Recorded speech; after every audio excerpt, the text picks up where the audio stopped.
Hello and good evening to all of you. This is the second lecture which I am regarding the subject electrodynamics. But especially this video has no मतलब कहते हैं ना कि इसका electrodynamics से कोई संबंध नहीं। हम आज इस वीडियो लेक्चर में देखेंगे कि कैसे जो हम है मतलब मिडिल ऑर्डर डायनेमिक्स या माइक्रोस्कोपिक की जो हम बात करते हैं ये नेचर के रिस्पेक्ट में कितना छोटा है मैथमेटिकली देखेंगे।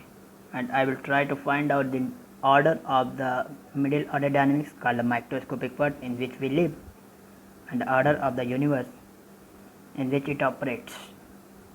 So today we will see about that. अब बात करते हैं यूनिवर्स के बारे में। तो यूनिवर्स में जो आपके कांस्टेंट्स है जिस कांस्टेंट की बदौलत हम उनके ऑर्डर को फाइंड आउट करेंगे वह ऑर्डर है h Planck constant, c speed of light और फिर जी यूनिवर्सल ग्रेविटेशनल कांस्टेंट। और जो मिडिल ऑर्डर डायनेमिक्स की बात करते हैं मिडिल ऑर्डर डायनेमिक्स मतलब माइक्रोस्कोपिक वर्ल्ड जिसमें हम आप ये धरती पे रहने वाले वस्तुएं चीज़ें है इनके लिए जो कांस्टेंट्स है वह है एम एल और टी। अब हम देखेंगे कि एम एल टी का ऑर्डर माइक्रोस्कोपिक वर्ल्ड में और इसी एम एल टी का order universal gravitational constant speed of light और प्लैंक कांस्टेंट के रिस्पेक्ट में कितना होता। So let's see. सो पहले हम बात करते हैं मिडिल ऑर्डर डायनेमिक्स में। तो मिडिल ऑर्डर डायनेमिक्स में आपका जो मास हम मेजर कर रहे हैं वह केजी में है, लेंथ आपका मीटर में है और टाइम आपका सेकंड में है। एक ख़ास बात यह है कि मिडिल ऑर्डर डायनेमिक्स के जब हम स्मॉलेस्ट और लार्जेस्ट की बात करेंगे तो यह सारे मेजरमेंट्स होंगे सिर्फ हमारे सेंसेस के हिसाब से। मतलब कि हमारी अपनी सेंसेस जो बताएंगी हम मतलब कितने में डिफ्रेंशिएट कर सकते हैं, कितने कम से कम में और कितने ज़्यादा से ज़्यादा में, वहीं पर हम यहाँ पे मिडिल ऑर्डर डायनेमिक्स में ले रहे हैं। तो अगर हम मास की बात करें तो सर्टेनली हम कितने मास में डिफ्रेंशिएट कर सकते हैं बिना किसी इंस्ट्रूमेंट्स के। अगर इंस्ट्रूमेंट्स है तब तो we can go larger than that's. लेकिन अगर हम अपने सेंसस की बात करें तो we could differentiate between the सबसे छोटे की बात करें तो पार्ट ऑफ इट्स ग्राम। तो अगर ग्राम की बात करें तो यह 10 पार्ट मतलब फ्रैक्शन ऑफ द ग्राम, तो ये 10 का पावर -4। और लार्जेस्ट की बात करें तो ये it could be the kilogram.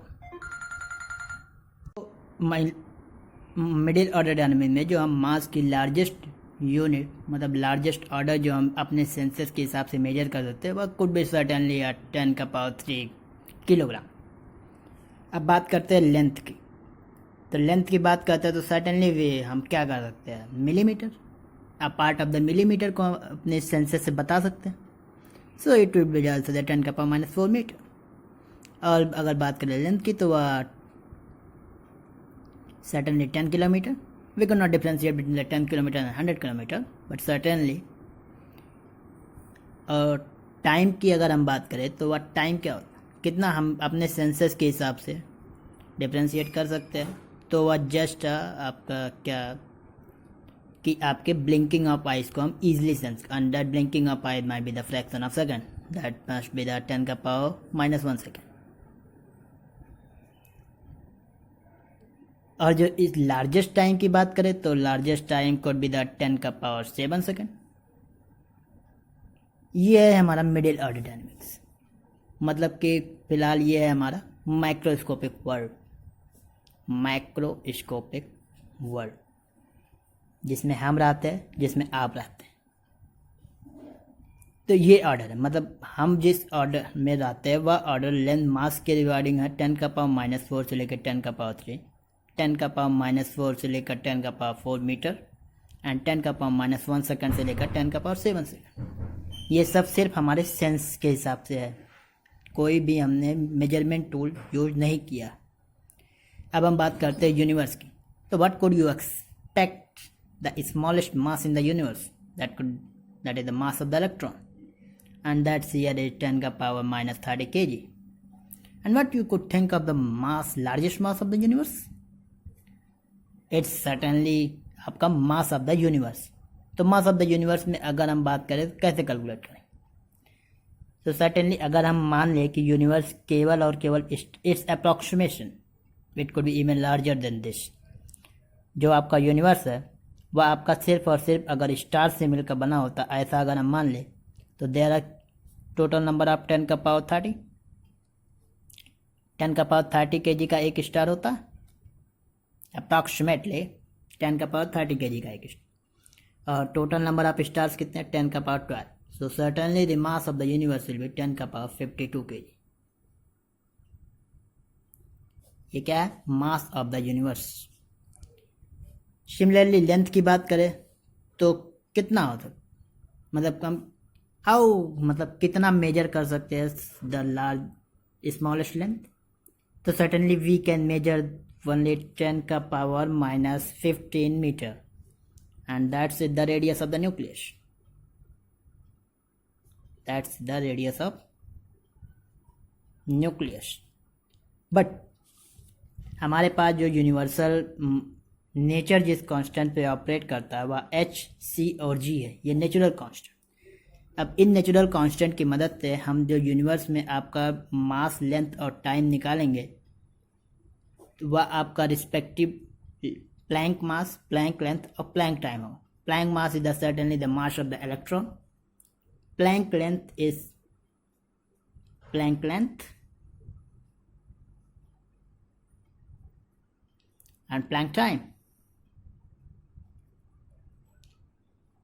सो जो ये दो निकल के आते हैं यही आपके स्मॉलेस्ट मास होते हैं जो आप एक्सपेक्ट कर सकते हैं यूनिवर्स में. तो Planck length comes out to be 10 का power -35 meter and Planck time certainly comes out to be 10 का पावर -42 सेकेंड. हम यहाँ पे ये नहीं बताएंगे कि आपका नेचुरल कांस्टेंट्स को ले करके आप कैसे आप हमारे डायनेमिकल कोऑर्डिनेट्स MLT में कन्वर्ट करेंगे, ये आपको आता. So this is the order. We are interested only in the order. So order क्या? ऑर्डर आपका स्मॉलेस्ट है 10 का पावर -35 मीटर. ये आपका length Planck. And what could you think of the largest length? जो आप लार्जेस्ट लेंथ आप expect कर सकते हैं वह सर्टेनली क्या हो सकता है? Radius of the universe. And it's certainly 10 का पावर 26 मीटर.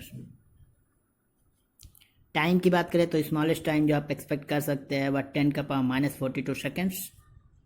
और जो लार्जेस्ट टाइम आप एक्सपेक्ट कर सकते हैं वह क्या? Age of the universe, that is 13.6 billion years.